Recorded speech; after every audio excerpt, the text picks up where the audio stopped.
Assalamualaikum warahmatullahi wabarakatuh. Murid-murid tahun 4 yang Ustazah kasihi, hari ini Ustazah harap murid-murid semua sihat dan dapat belajar mata pelajaran sirah yang bertajuk Perjanjian Hudaibiyah. Apa itu Perjanjian Hudaibiyah? Okey, Perjanjian Hudaibiyah ialah perjanjian damai antara Rasulullah sallallahu alaihi wasallam dengan musyrikin Mekah. Perjanjian ini berlaku pada bulan Zulkaidah, iaitu pada tahun ke-6 Hijrah di Hudaibiyah yang letaknya berdekatan dengan kota Mekah. Peristiwa Hudaibiyah. Rasulullah sallallahu alaihi wasallam telah bermimpi memasuki Baitullah, iaitu Kaabah, bersama para sahabat dalam keadaan aman dan bercukur kepala. Kaum Muhajirin dan Ansar merasa rindu untuk melihat Kaabah setelah 6 tahun dilarang memasuki Mekah. Bilangan yang keluar bersama baginda kira-kira 1,500 orang. Mereka tidak membawa senjata kecuali senjata bagi pengembara dan pedang yang bersarung sahaja. Bai'ah sehidup semati.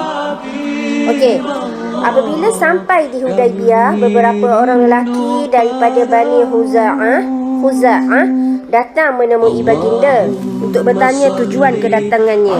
Baginda pun memberitahu bahawa kedatangan rombongan baginda ini adalah untuk menziarahi Baitullah dan mengerjakan ataupun menunaikan umrah sahaja.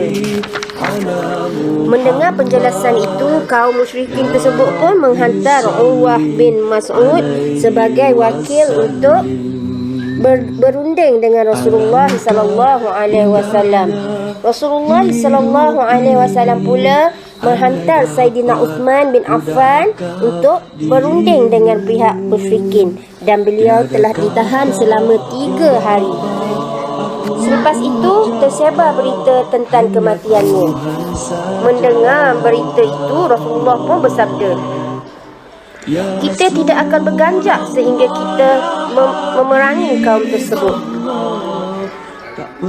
Lalu baginda pun mengajak orang Islam untuk berjihad dan mati syahid di jalan Allah Subhanahu wa taala. Mereka berbai'ah di bawah sepohon pokok dan berjanji tidak akan lari daripada medan perang dan berjuang sehingga ketitisan darah yang terakhir. Bai'ah ini dinamakan Bai'atul Ridwan. Okey, perjanjian Hudaibiyah tercapai. Apabila musyrikin Mekah mengetahui berita bai'ah tersebut, mereka berasa sangat bimbang dan mengambil keputusan untuk membebaskan Sayyidina Uthman bin Affan. Sayyidina Uthman ni dok mati sebenarnya, dia tawan saja. Musyrikin Mekah telah menghantar Sahil bin Amru untuk berunding dengan Rasulullah sallallahu alaihi wasallam. Akhirnya rundingan tersebut dimeterai dan dikenali sebagai Perjanjian Hudaibiyah. Walaupun perjanjian telah dicapai, ramai sahabat Nabi terutamanya Sayyidina Umar Al-Khattab tidak dapat menerima isi perjanjian tersebut yang disifatkan sebagai memihak kepada musyrikin Mekah. Perjanjian yang diredai oleh Rasulullah sallallahu alaihi wasallam ini ternyata memberi faedah yang besar kepada orang Islam. Ketika dalam perjalanan pulang dari Hudaibiyah ni, Allah Subhanahu wa taala menurunkan surah Al-Fath. Orang Islam amat gembira dengan kemenangan pembukaan kota Mekah. Okey, kan antara kandungan perjanjian Hudaibiyah, yang pertama, gencatan senjata selama 10 tahun. Kedua, dua pihak tidak boleh menceroboh, mengkhianati, mencuri dan mungkir janji. Yang kedua, orang Islam tidak dibenarkan mengerjakan umrah pada tahun tersebut. Mereka hanya dibenarkan mengerjakan umrah pada tahun berikutnya dan tidak melebihi 3 hari. Mereka boleh membawa pedang yang tersarung sahaja. Yang ketiga, kedua-dua pihak dibenarkan membuat perjanjian dengan pihak lain yang disukai.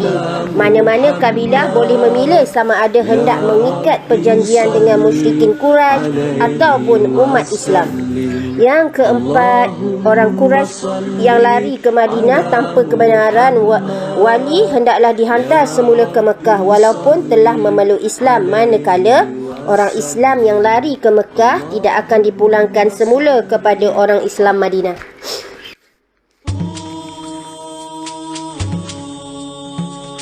Okey, kesan perjanjian Hudaibiyah. Musyrikin Mekah telah mengiktiraf Rasulullah sallallahu alaihi wasallam ini dan negara musyrikin Mekah telah mengiktiraf Rasulullah sallallahu alaihi wasallam dan negara Islam Madinah. Semua Yahudi yang khianat diusir dari Madinah. Dakwah Islam dapat disebarkan dengan meluas. Yang keempat, kehidupan masyarakat dan negara aman dan damai. Dan yang terakhir, kesan daripada perjanjian Hudaibiyah ni, dia membawa kepada dasar buka pintu kepada orang Islam di Madinah.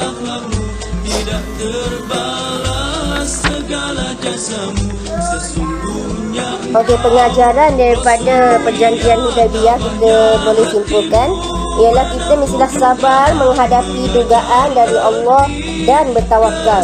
Sentiasa bersedia menerima pendapat orang lain, menepati janji dan menunaikan amanah dengan jujur, sentiasa berfikir sebelum melakukan sesuatu keputusan dan patuh akan kepada arahan ketua selagi tidak menyalahi hukum agama. Okey, baiklah. Sekian itu sahaja daripada pengajaran kita pembelajaran kita pada hari ini tentang tajuk perjanjian Hudaibiyah. Sila salin nota yang Ustazah berikan nanti. Okey, assalamualaikum.